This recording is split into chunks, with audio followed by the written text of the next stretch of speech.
We'll give a couple minutes for people to start hopping on.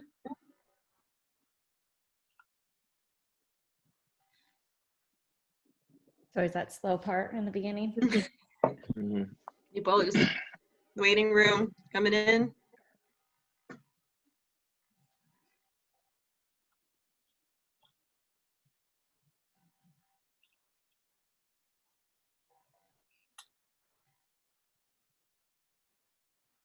I feel like we need some elevator music.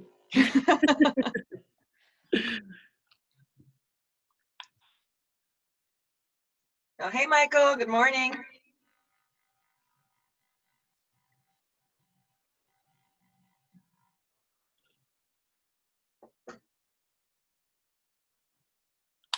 All right, we're gonna get started in just a minute. Just waiting for everyone to join. Please bear with us.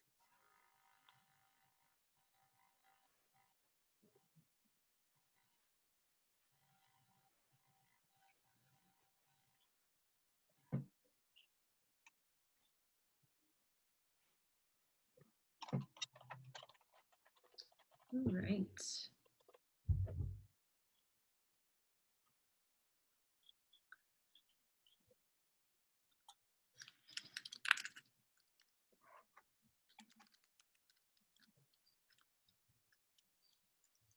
Okay, all right, let's go ahead and get started. Welcome, and first of all, thank you everyone so much for joining us today. This is our first ever Talk Birdie to Be webinar. And of course, my clock decides to chime right now, so I cannot turn that off. I apologize if you hear some background music. Not only we're excited because it's our first webinar, and we're gonna be doing these on a quarterly basis, but we're also really excited because we have some incredible panelists actually from all over the country. And I know Caitlin and them will introduce each other. And I'm Anna Crowe. I'm the founder and CEO of Crowe PR. And some of you may know we are a PR marketing agency here in San Diego with a second office in New York. And today we're excited to discuss a webinar called Pivotal Moments, Lessons in Shifting Gears and Staying Nimble.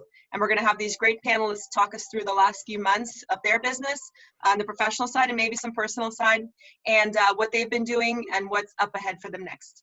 And here with me today is my colleague, Caitlin Egan, and I'll let her take it away from here. Yeah, so as Anna mentioned, we're so excited to be doing this webinar series and to have some really amazing panelists joining us from a variety of different industries to speak to the topic.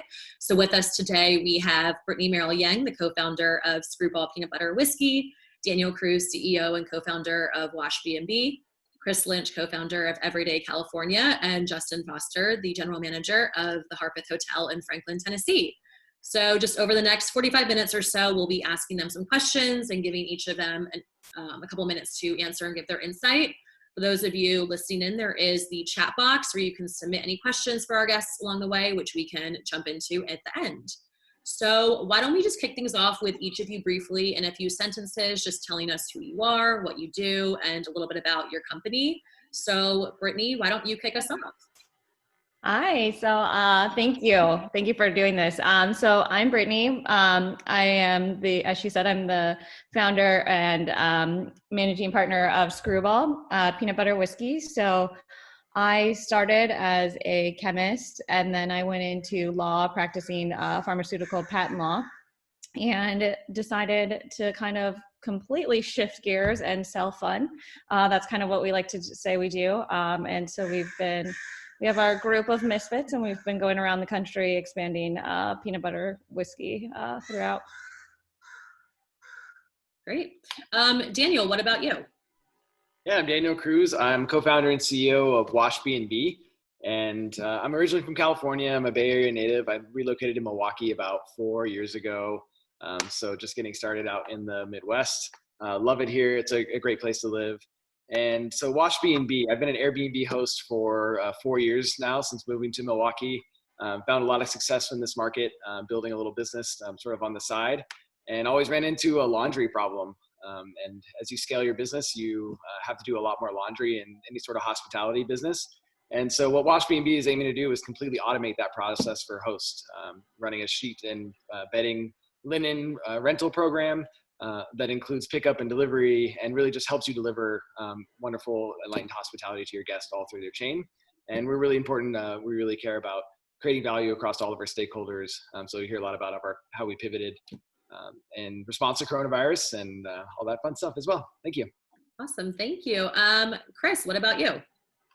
Yeah, so I'm Chris Lynch. I am the co-founder of Everyday California. Everyday California is an ocean adventure and lifestyle brand. So what that means is we do kayaking, paddleboarding, surfing, and snorkeling. We do tours, lessons, and rentals. And then we also do men's, women's, and kids apparel. So everything from flip-flops to t-shirts. We have an Everyday California IPA that we make. We're about to release an Everyday California sunscreen. So we kind of use the brand it's a full lifestyle brand. We're located in La Jolla, and I've been here in San Diego now since 2003. I went to San Diego State and just couldn't leave. So don't blame you. And Justin, what about you? Yeah, Justin Foster. I'm the general manager of the Harpeth Hotel, which is a Curio brand for Hilton, part of the Curio collection. We have 119 rooms. We're located in historic downtown Franklin, which is about 30 minutes south of Nashville.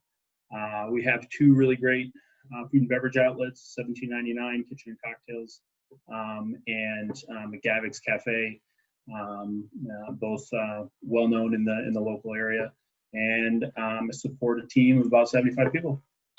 Awesome. Great. Well, again, thank you all for being here, and we're really excited to have you. So, since you all are coming from relatively different industries, can you each speak a little bit to how your specific industry was impacted by COVID-19 in March and April of 2020, and what the effect was on your business, and just any key challenges that you had to face during that time?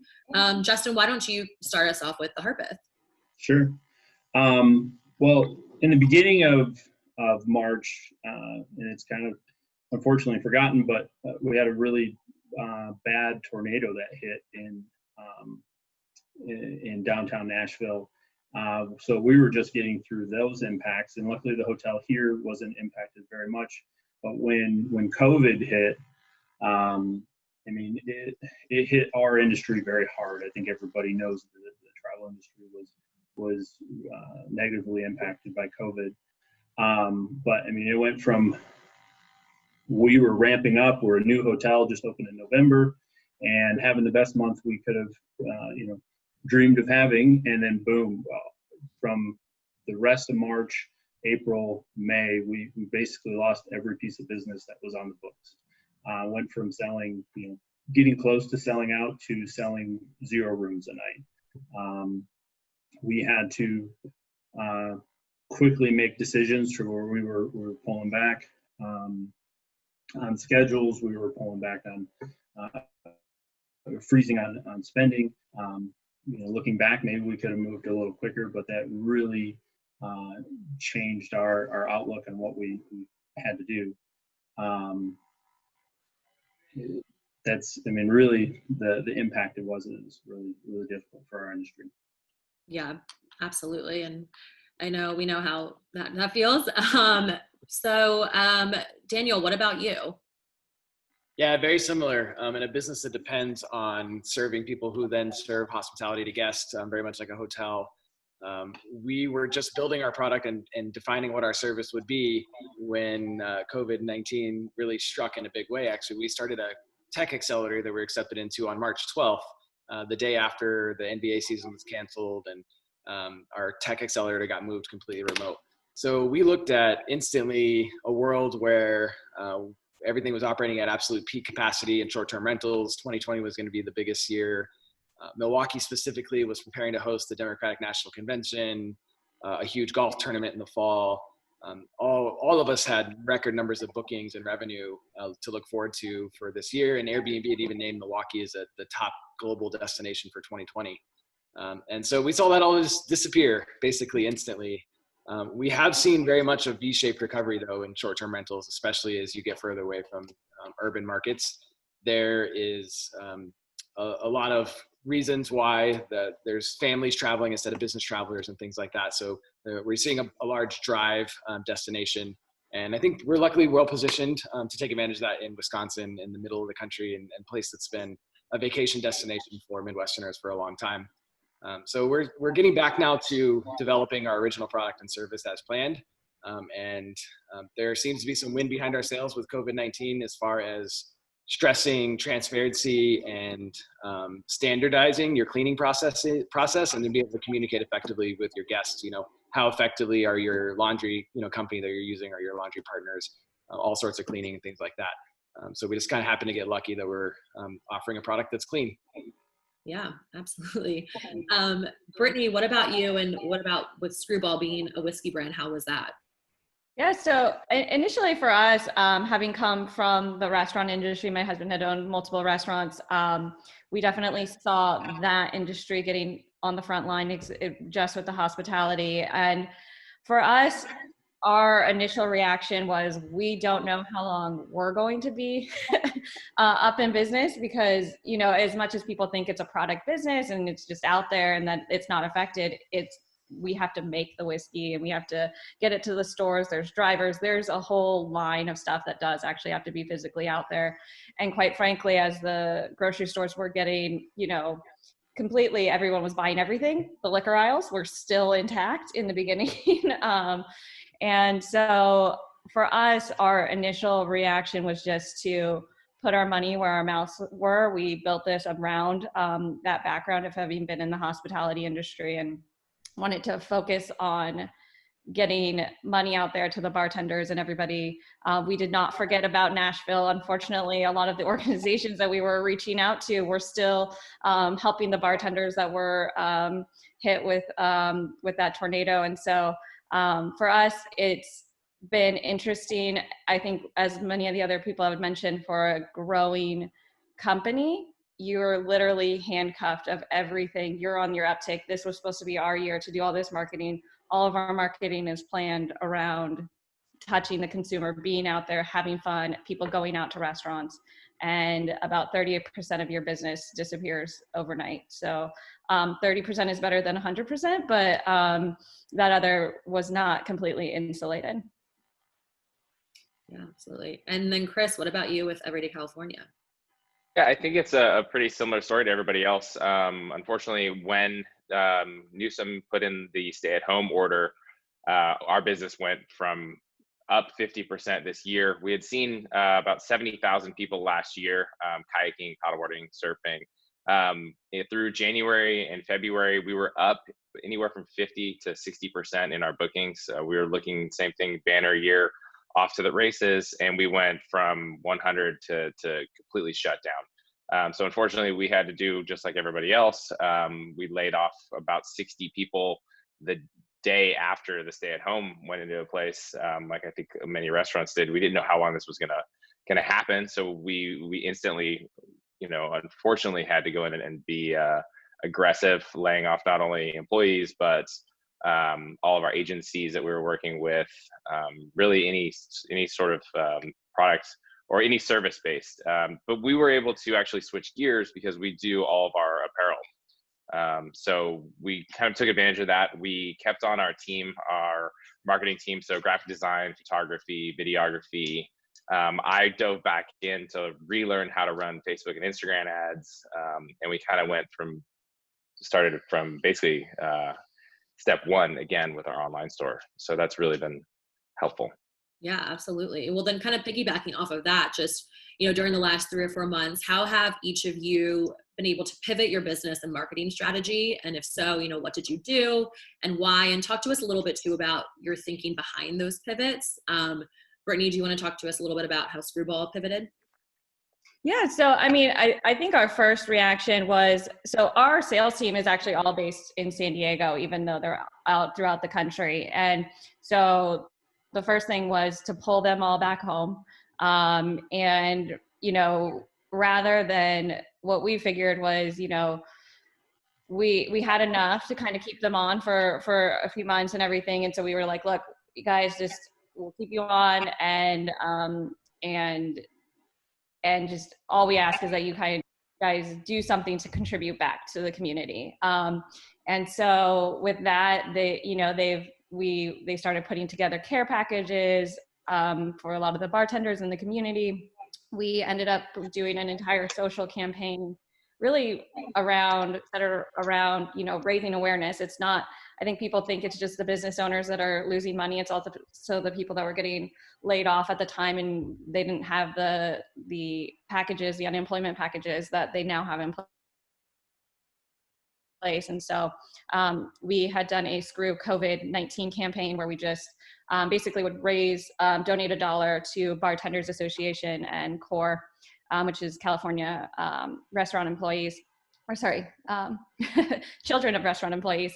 And we would donate $1 for each share. That got 250,000 shares, which was huge for raising awareness. And what we were more proud of was it also got more people to donate to those causes. And I think it really built a loyalty of us saying, hey, you know, we've constantly built the brand around that industry and connecting with the bartender, because your bartender is the best salesman you can have. I can't have my employees out throughout the country selling it. I need the bartender, I need the stores to sell, I need all of these other people to interact with the consumer. And so I think it really built a lot of loyalty. And unfortunately, your gut reaction is to go to Facebook and go to Instagram. But we chose to kind of hold off on some of our campaign and some of our social media marketing and everything, because it seemed insensitive to ask people to buy something and support our business in the middle of people losing their jobs and everything. And that was one of the big things that we told people is just, you know, when you're out talking to people, when you're on social media, is this funny if you just lost your job, you just lost your business, you're going through all of those stressors? You know, because I think there was a joke about like our grandparents were called to war and we're called to sit on our couch, like big deal. And it's like people's livelihoods is a big deal. It's not a joke.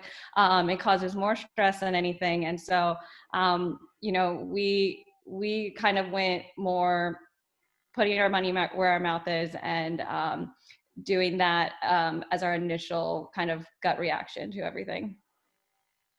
That's great. And then Daniel, you know, you launched washbnb essentially right as COVID struck the US in a really big way. So you really had an opportunity and took it to completely, you know, shift your business model. Can you talk to us a little bit about that and your strategy and thought process there? Yeah, we had just begun to start really spending money on building the washbnb service and really defining what it was.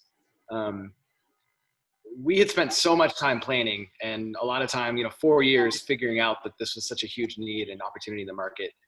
So we went into a mindset. I mean, we went, Brian and I, one of my co-founders and I went to New York for a Guesty and Friends meeting and met with a lot of really big Airbnb hosts. I mean, I think we had meetings with people that represented 2,500 Airbnb units or other short-term rentals around the country.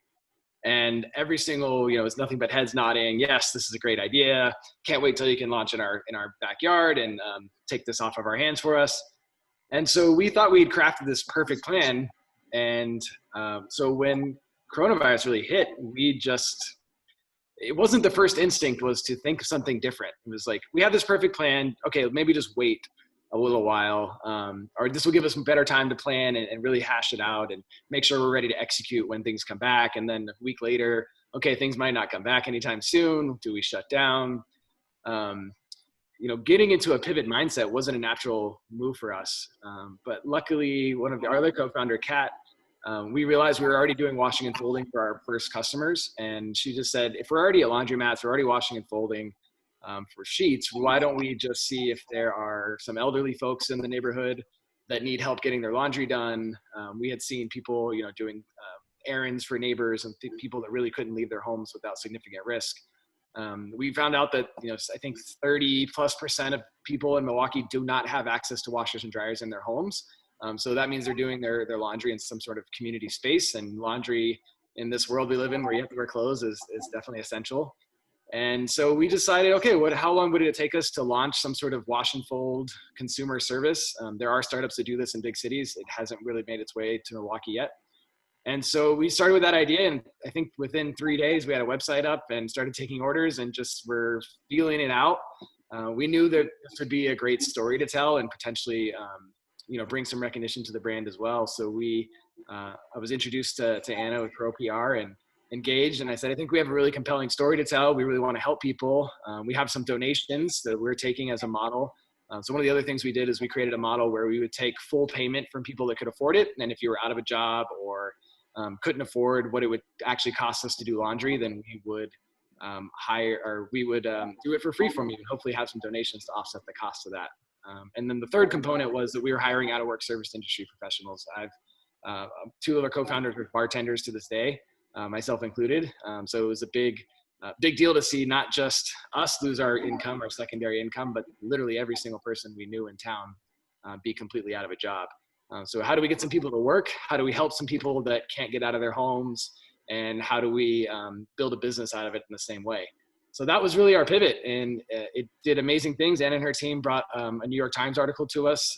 They brought a little attention, some local news media as well. So we went really on earned media sort of binge, if you will, which has been so helpful and brought us lots of mentors and partners and people who wanted to help and additional donations. And as we started seeing things turn back towards a need for a hospitality linen service, one of the articles was shared to a local company that's developing a hotel here. They reached out and said, you sound like the kind of people we want to work with. How do we build a service for a boutique hotel that's not an Airbnb? So we opened up a whole new market really by pivoting. And now we're really moving back to focusing really hard on washbnb, but we did pivot off the spin off the pivot business into a new business called Wash Hero that is utilizing that dual model, pay what you can and pay and support with donations and things as well, which has been interesting. There's, I think Jose Andres and Daniel Hume have discovered this recently. They now believe in doing restaurants where you charge people full price and you also provide some sort of service for the community. So it seems to be a really great angle moving forward and something that we're definitely going to keep doing as we grow and develop. That's awesome. Wow. Thank you for that. Chris, so I know you spoke to this a little bit in the last question, but just being an adventure and experience-based brand, how can you explain a little bit more how you pivoted? And, you know, you said you have your apparel line, and just a little bit more about that with Everyday California. Yeah, so it was definitely a quick hit to business, just like everybody else, and we're very similar as restaurants and bars. You know, we got shut down right away, and we were no idea when we were going to reopen. But we do have our product-based business. So our pivot was completely going from what we were essentially a 70% adventure, 30% apparel business. We went 100% product-based, apparel-based business. We kept everybody on. A lot of their responsibilities are dual responsibilities, where we have employees who are shooting photography, and half the time they're shooting adventure, half the time they're shooting apparel. And that's everybody on our brand side is like that. And we basically went remote and said, okay, the only way we're going to be able to keep you guys on is if we sell more apparel, online direct consumer. That last year was only about 4% of our business. It was something that we've always focused on, but not put a lot of marketing effort into. It's a very direct consumer, especially in the apparel business, is incredibly tough. Selling apparel online in general is tough, and focusing completely on it, what we've actually been able to do, starting basically towards the end of March is when we started ramping up a little bit, when we knew that we were going to be inside for a while, through April. And now into May, we've grown our online apparel business by about 750%. It became a huge part of our business. We actually ended up having to bring back more employees. So we were hiring back kayak tour guides and surf instructors to pick, pack, and ship. Our manufacturing plants, luckily, they started opening back up, or were already open because of the face masks that were in production. So we started actually making masks along with them, donating masks and selling masks at the same time, which really started drumming up a little more business for us as we expanded our product line and figured out really how to move quickly through COVID. So it's been really interesting. Now that we're starting to open back up, we're at about 70% capacity for adventure, and we're still seeing our online business growing. So we're hiring back people quicker than we can actually find anybody, which has been awesome. Yeah, that's great. That's awesome to hear. And then Justin, obviously with this having such a huge effect on the hospitality industry and being the GM of a fairly new hotel that just opened winter 2019, can you talk to us a little bit about the pivoting with the Harpeth and what that was like for the hotel. Yeah, I mean, so most of our travelers were coming in by airplane. So without airplane travel, we had to quickly pivot and go into the drive markets. And when we first started, it was mainly just locals, people from Williamson County in the area that were still looking to come in and celebrate an anniversary or just get out of the house. That's what we were seeing. So we really went after that. And as being a new, a relatively new company, we weren't really cash heavy. So we had to do all this through social media, through email campaigns, through lists, just keeping in touch. We had keep in touch emails where we'd send out to a client database, and that helped us go. And then we were able to kind of expand that. We were seeing travel from maybe 2 hours away and then 4 hours away. And that really helped us kind of get back on our feet in a way, so we could have a hotel that our team could come back to work. Because without that rebound, there wouldn't be, a hotel to come back to.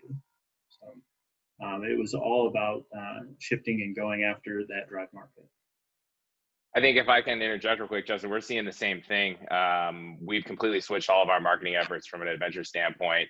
Everything is being done now within 100 miles. I think it's a little different, or we're a little more lucky in that 100 miles for us includes Los Angeles. So Sure. We've got about 25 million people here in Southern California, and we track airline data as well. San Diego is now, as of last week, at about 65% air traffic compared to the 90% that we were at in the beginning of March. But we're doing the exact same thing, is trying to go after the local market. Yeah, no, I just heard today, Nashville Airport, it usually sees about 50,000 travelers a day. They were down under 1,000 for quite some time. And now they're back up to about 18,000, which is promising, but it's still, I mean, that's covering this whole area. So it's not a ton yet. But like the staycations and just people just wanting to, come down and get on the, we were kind of like a halfway point from the northern states down to Florida. And a lot of people were escaping to Florida. So we saw people stop over halfway for the night and then continue on their way as well. Awesome. Well, thank you guys. Just quickly before we jump into the next question, just a reminder, if you have any questions for the panelists, to put them in either the chat, or there's also the Q&A box at the bottom, and we can talk through them at the end. Awesome. Thanks so much, everyone, and such great, insight into your business. I know, Daniel, probably great news for you too, with some of these stats going up for air travel, for the Airbnb market and all your business. So that's good to hear, and definitely sounds promising. You touched on some of the customer engagement a little bit, or things that worked, but would love to hear a little bit more about lessons learned. Anything specific that you learned during this time period, whether it is how to better connect with your customers, or a new product offering, or spin-off. Would love to just learn a little bit about that. So with that, Daniel, why don't we go ahead and start with you? Yeah, I mean, as a startup, we have the approach where, as a startup without access to traditional venture capital at this stage, you got to be just scrappy, and you have to start throwing things against the wall. I have a traditional marketing background in brand management and strategy, but I never really paid much attention to the digital marketing side. I always knew that it was great to hire and pay the very best people at that job to do that without having a great technical background either. So we learned quickly that we were sort of outmatched and had really no idea how to engage properly with Facebook marketing, LinkedIn, Twitter, Instagram. We saw those as opportunities to share our story and to gain interest, but also as just a huge learning curve to catch up, creating new pages while this was happening, and then getting enough followers and responsiveness to that just became a huge, huge time crunch. And so we found that utilizing more traditional media outlets, having a great story to tell, was a better way to engage with our customer base at that time. When we pivoted to trying to help people do laundry, what we found is that, and what we're still finding today, is that everybody that came through, 95% of our orders come through are people that are more than happy to pay full price for the product. So here we are offering to do your laundry for free if you can't afford it, and everybody's still saying like, I got $5, I got $10, but most people are just saying, I'll happily pay the $20 a bag or the $65 an order, which is kind of our average. And then so I think we realized we weren't reaching the right people either through those more traditional channels. So I think this is something that we're still trying to figure out today, how we connect with a community that's in Milwaukee that's heavily segregated and divided. How do we work across different means of communications and connecting? We've had great success working with some of the restaurants that are doing community meals, by doing some co-partner marketing with them, offering, hey, your laundry company shut down. Can we wash your towels for you at the laundromat and rags? And we'll, in exchange, will you put a sticker for our service on your community meals that you're handing out to people for free? Thinking that those might be great targets for people that are looking for laundry services. So we've had much more success, I think, with the more traditional guerrilla marketing tactics. Boots on the streets when you can't be on the streets, and posting stuff in laundromats and people's community laundry rooms, emailing, finding community managers and people like that. And also engaging with civic services. We're now, the Wash Hero business, we're looking at working with Department of Corrections on helping people assimilate and making sure they have access to clean laundry when they get released. And, are there opportunities for us to provide employment opportunities as well? So Wash Hero has really become a great way to engage with entire communities and take care and create value for stakeholders all over the place. And washbnb, I think it remains to be seen. I think that will be a much more traditional connection strategy and something that we build more for a long term. But again, I think there's solving a big problem there. There's going to be a lot of inbound marketing requests and search sort of SEO. So we're really preparing on how do we respond to people that are interested in our service and need to come find us. Wonderful.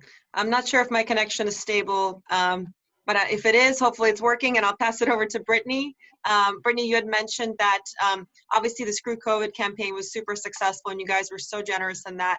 And you talked a little bit about being sensitive during the time of crisis, right, on social media, et cetera.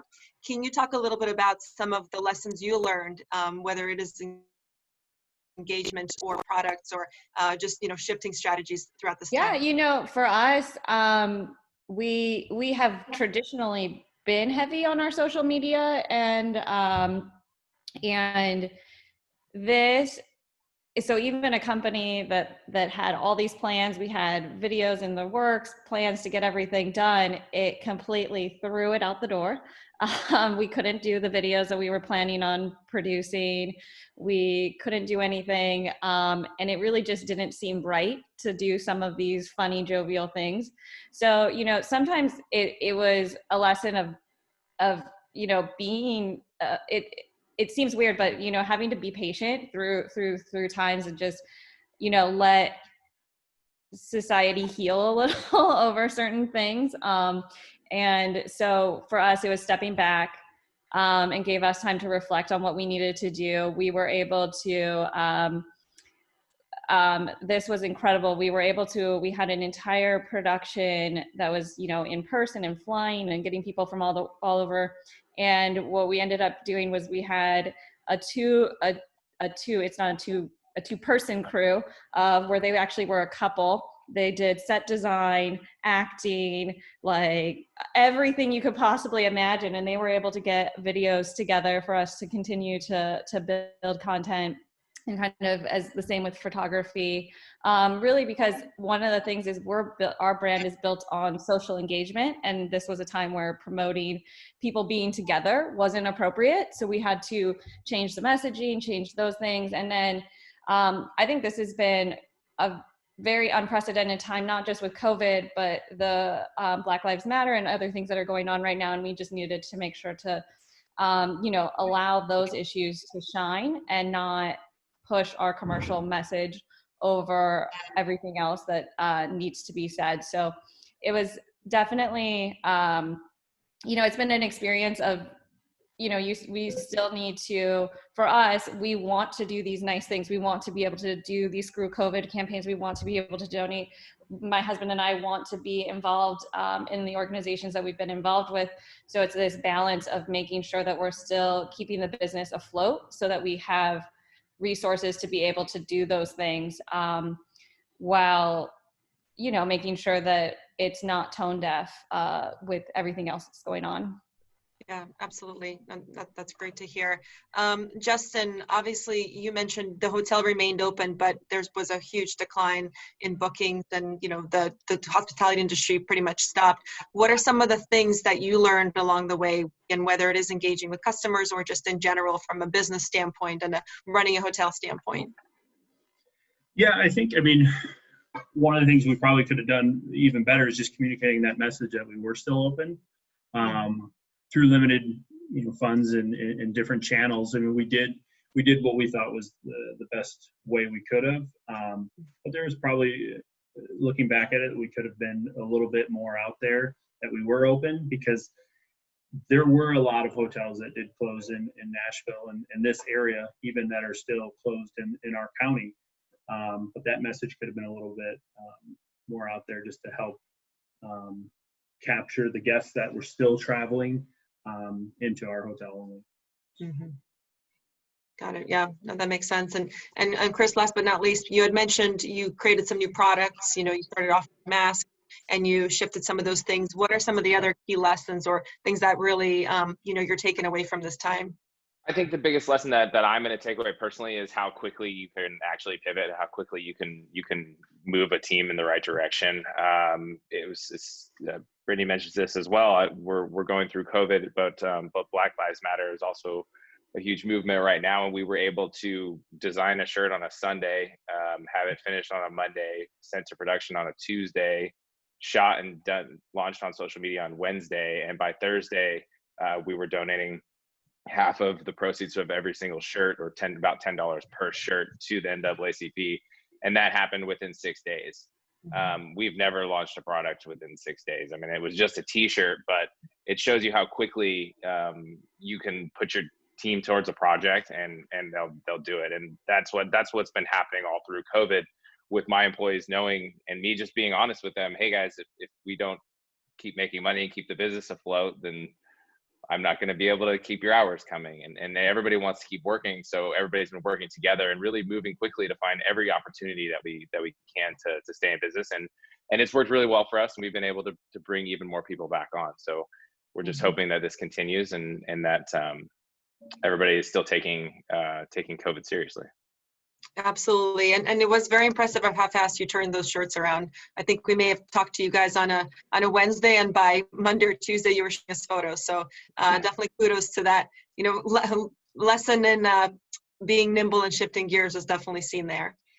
And then we just have a couple of more questions for you guys. As we look forward in and I don't want to use the word normal, but in the new world, what, if anything, will you be doing different in your business? Looking ahead, like based on what you've learned, what do you foresee from a business standpoint, marketing standpoint, or any other standpoint, even just HR employment? Justin, why don't we go ahead and start with you? Sure. What are your thoughts moving forward with the hotel? Well, housekeeping has always been, a staple in our industry. It's just now even more so. Hilton rolled out, or is in the process of rolling out, Hilton Clean Stay. It's a partnership with Lysol. So we're in the process of doing that. And it's really just putting those final touches on all the major touch points within the hotel. Everything that we're doing now is all about creating customer and guest confidence. So whether you're dining in the restaurant or staying in the hotel or just coming through into the public space, we want you to feel comfortable here. So we're doing all those types, taking those steps there. Even to, single-use menus, we're utilizing QR codes that take you into a Google folder that has, everything from in-room dining to your TV channel lineup, just so we don't have to put those single-use and just end up throwing them away because we don't want to pass them on to a guest. So we've pivoted in that standpoint, but it will all be about communicating what we're doing from a safety standpoint. Absolutely. And then, that's great to hear. And keeping in that cleanliness and safety vein, Daniel, what are the plans for you with regards to washbnb and Wash Hero as well? Yeah, with washbnb, it really becomes about adding this pillar. So as we build our brand and what it stands for, we're kind of putting these pillars together, and one now is really trust and security, and that's trust in what you are sleeping in, using these intimate moments you're drying off out of the shower, sleeping in, has been properly cleaned, and not just properly cleaned, because our process, one, uses 80% less electricity and water per pound to do the laundry. We're investing in ozone technology, which kills 99.99% of everything. And luckily, COVID-19 is a relatively easy bug to kill. There's some other stuff out there that's worse. And so then being able to communicate that effectively and adding this pillar to our brand that has to stand for convenience, sustainability, and now trust and quality as well. So is it the most important thing we do? No, but it's got to be, it's the three-legged stool doesn't stand up without all three legs, basically. So now we're just integrating that into us in a big way. And with Wash Hero, it's all about making sure that our customers are safe and our employees. So keeping these two groups of people safe, making sure that they are not introducing ways. We have received dozens of customers and calls from elderly people who are generally terrified of leaving their house, genuinely terrified of letting clean laundry come back into their house if it hasn't been properly cared for. And so talking with these people, hearing the fear in their voices on the phone, come through in emails is a really powerful reminder that you have to take care of people, and you have to always do the things that are not just helpful for people, but you don't take shortcuts in ways that could get people hurt. No, that's great to hear. Similarly, as Justin mentioned, love the fact that you guys are doing the right, taking the right precautions and doing the right things, but then secondarily communicating it to your customers to build that trust and that credibility. That's fantastic. I'm just going to add one thing to that, because maybe this is a good discussion point later on, but communication at this time is so complex, because every time something happens, whether it's Black Lives Matter or COVID-19, there seems to be a blanket rolling response of emails from every company that you've ever done business with, and a litany of posts on social media, which are also shared by activists and people who are sharing, probably information that's more important. But I've been struggling just recently in Milwaukee, trying to figure out where I can go have a drink, where I can have dinner, who's got their Google hours updated, their, hours on Yelp, or, all the other different services where. So it's become, it's almost daunting to the point. I'm wondering how everybody else on the panel too is working through that communications nightmare that we're kind of up against right now too. We're updating hours almost weekly, logging into Google, just so you don't run into that situation. I know my family, ourselves, have run into that several times. We just can't. Places say they're open and they're not open. Yeah, same here. It's something we're definitely focusing on, and we're somewhat fortunate in that we're basically back to normal operating hours. And this is, part of that is because what COVID has changed for us. We're definitely going to have a lot more people working from home. And we were fortunate in February, we changed all of our customer service, all of our phone lines. We moved over to a service called Air Call, which is all remote. And we had done that in February, anticipating that we were going to potentially try and do some work from home. And then boom, now the majority of our phone people are working from home. And that's something that we're most likely going to continue that. We don't need to keep building out a bigger and bigger office when graphic design can work from home, photography is kind of out on the road, customer service, they can answer the phone from their laptop or answer our chat services and everything. So that's one of the things. And then we're definitely keeping up with trying to post hours, is that's something I think we're all running into, that where you're trying to go to your favorite restaurant, it says open, but they closed 3 hours ago. I've had that experience personally with the winery, but that's okay. There's plenty of wine and whiskey at home, so not a problem. And then speaking of whiskey, Brittany, what anything do you plan on doing differently in the new world? I think for us, our model, part of it had been based around testing or trial and tastings and everything like that. And with restaurants closed down and people not wanting to get close enough to sample things from people, that took that off the board. And for a product like ours, where we are more expensive, we are a premium price, we are that because we justify it. We are a better product in our opinion. So, and so we need people to try it and taste it and justify the additional money that they're spending. And so when you can't have them try it, the traditional ways, it's really been not just with the influencers and the paid people, but really authentically engaging with people online and simulating that trial experience, and amplifying those voices. I mean, we don't even pay these people. People do reviews, and really giving them a platform to like share these reviews that people have done of our product, and things like that have been helpful for us. And I think that we will definitely want to continue to engage. We had one little Facebook group that started in the Northeast, and we had nothing to do with it. It literally started in March, and they have 100,000 followers overnight, essentially.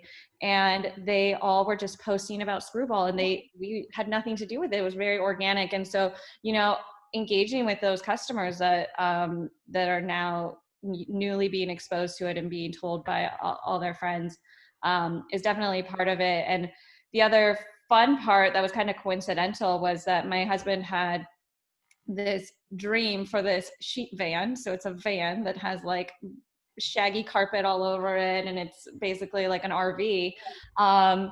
So instead of having our team fly, because we, as much as air travel is up, we said we're not going to make our team do anything that we don't want to do.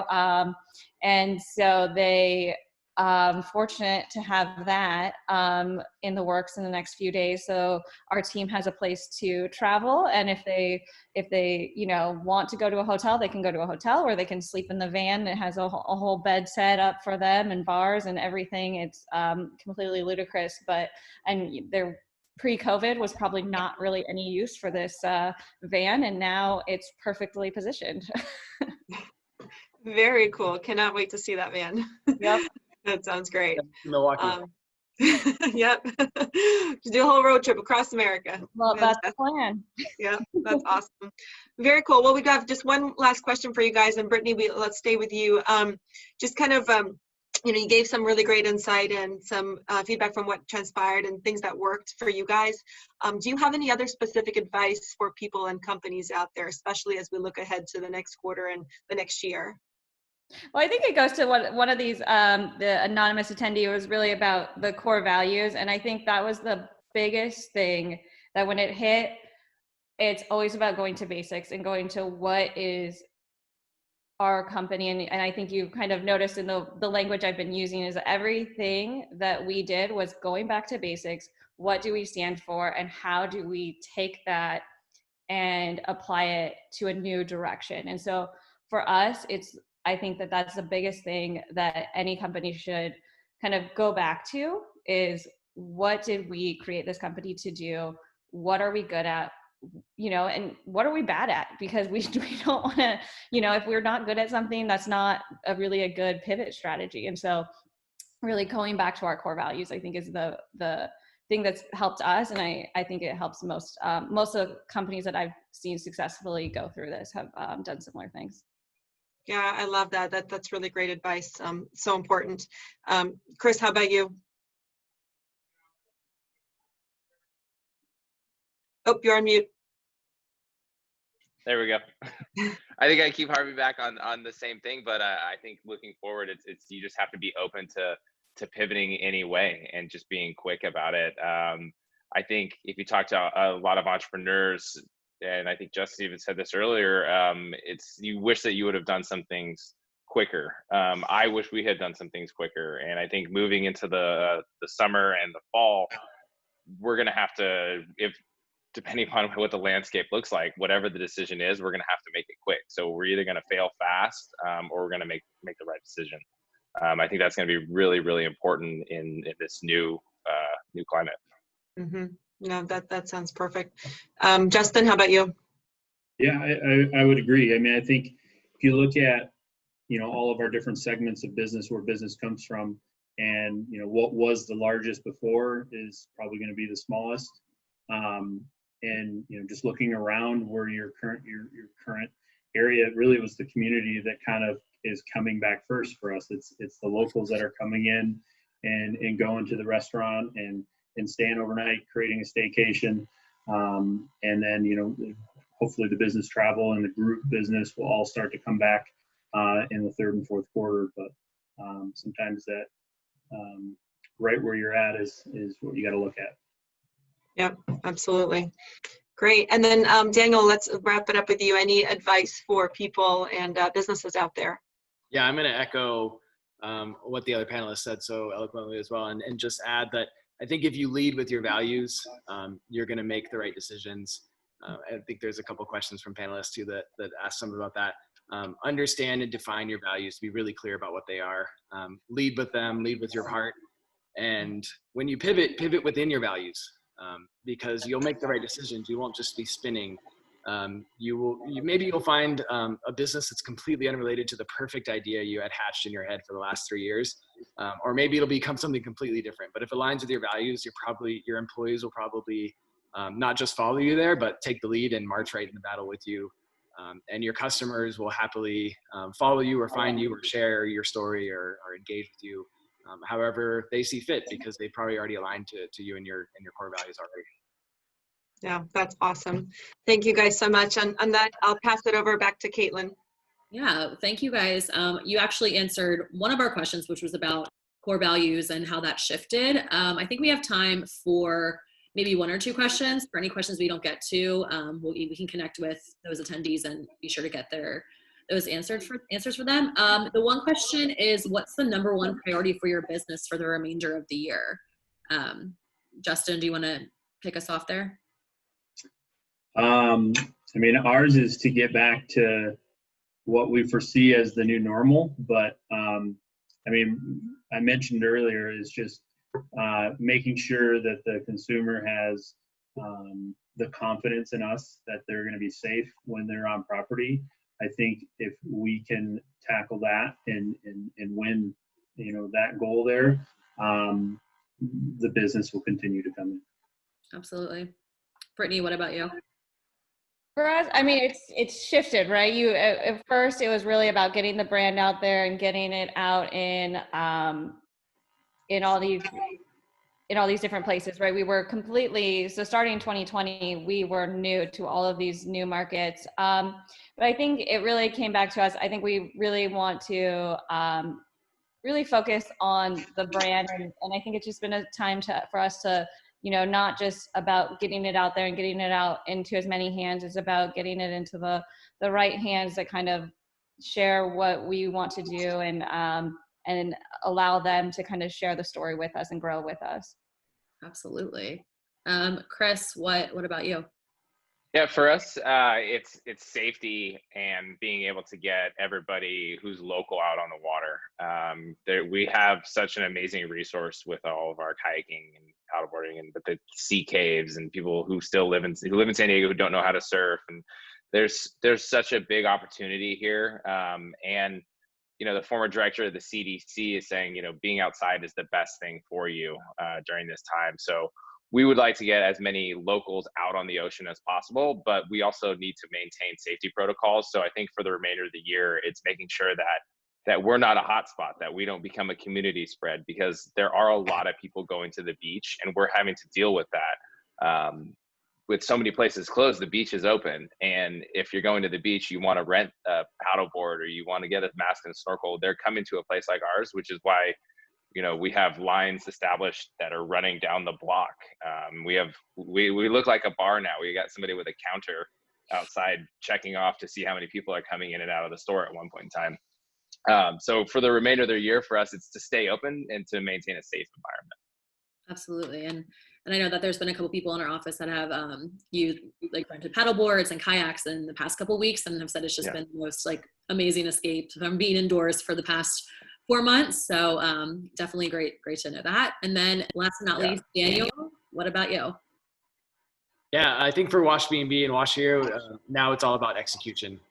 We've planned, I think, like I said before, we have wind in our sails by creating a product that cleans and provides some level of trust and safety for people staying in shared spaces and using shared things.